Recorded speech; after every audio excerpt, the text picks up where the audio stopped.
Bonjour et bienvenue dans cette vidéo Les règles picturales du pendu. Je vous rappelle que la gauche d'un arcane est associée au passé, à l'introversion et au passif, tandis que la droite de l'arcane est associée au futur, à l'extraversion et à l'actif. Le bas de l'arcane est associé au concret et à la vie matérielle, alors que le haut de l'arcane est associé au spirituel et au divin. La tête symbolise l'intellect, alors que le corps du personnage symbolise son action.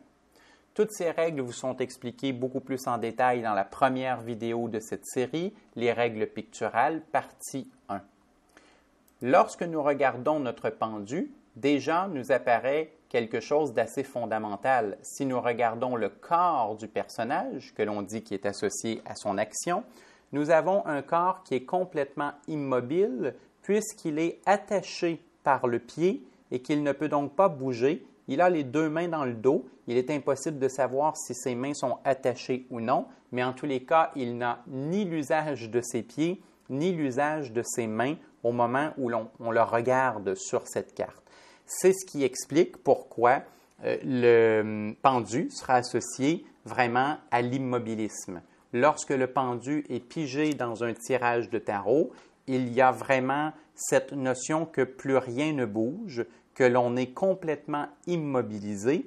Et pourquoi est-ce qu'on s'est immobilisé? On s'est immobilisé pour plusieurs raisons si on se fie aux règles picturales. Premièrement, on s'est immobilisé parce que nous avons mis nos mains dans notre dos. Nous avons mis nos mains dans notre dos et nous nous refusons l'usage de nos mains. C'est pourquoi le pendu a souvent un lien avec une forme d'abnégation. Le fait de faire passer une autre personne ou une cause devant lui parce que le pendu considère que cette personne ou cette cause vaut la peine de s'oublier momentanément.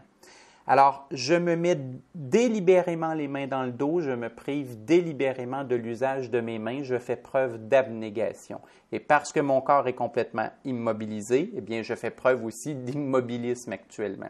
Quelle est la deuxième raison pour laquelle mon corps est immobilisé? Parce qu'un lien attache ma cheville à une branche, et c'est pourquoi le pendu, en fonction des règles picturales, va symboliser le fait d'être attaché à quelqu'un, attaché à quelque chose, et qui va symboliser les liens qui nous obligent à s'immobiliser et à faire une forme de compromis, voire même de sacrifice, lorsque la carte est pigée dans un sens un peu plus négatif. Et on voit bien quand on parlait d'être attaché à une personne ou à une cause que l'on pense qui en vaut vraiment la peine, on voit que cette corde-là remonte vers le divin. Alors pour le pendu, le lien qui l'attache, c'est un lien divin, c'est un lien magnifique, c'est un lien qui en vaut la peine. Est-ce qu'il peut se tromper? Certainement. Il nous est tous arrivé dans notre vie de nous sacrifier pour un lien que l'on croyait en valoir la peine et finalement on s'est rendu compte que ce n'était pas du tout ce que l'on croyait. Mais il n'empêche qu'au moment où on l'a fait, on était vraiment dans cette impression-là que le lien nous unissait à quelqu'un ou à quelque chose de divin et donc que ça en valait la peine. Une autre chose qui est intéressante par rapport aux règles picturales, c'est que la tête, l'intellect est renversé. Il y a en fait dans toute cette carte-là un renversement complet de l'ordre habituel des choses. C'est comme si le pendu nous disait « Je ne veux pas regarder la vie de la même manière que les autres arcanes. Je ne veux pas envisager le monde de la même façon que les autres arcanes. Je m'inverse par rapport aux autres arcanes et je suis quelqu'un qui veut transcender la réalité. Je suis quelqu'un qui veut voir la réalité autrement. Je veux que mon intellect tombe. Je veux que mon intellect presque sorte de ma tête. Je veux que mon intellect tombe dans ce gouffre que l'on voit dans le bas de l'arcane entre les deux monceaux de terre. Alors, je voudrais perdre mon intellect, le laisser tomber complètement, probablement pour laisser entrer uniquement le divin par la corde qui m'attache vers le ciel. Et à cause de ça, le pendu va symboliser la transcendance, la méditation, le voyage astral, mais le fait également de pouvoir transcender le moi, de pouvoir se placer dans une position différente qu'à l'habitude, dans un point de vue différent qu'à l'habitude, pour être capable de voir le monde autrement, avec ce qu'on pourrait appeler les yeux de la spiritualité plutôt que les yeux de l'intellect, plutôt que les yeux du corps que l'on voit souvent dans les autres arcanes.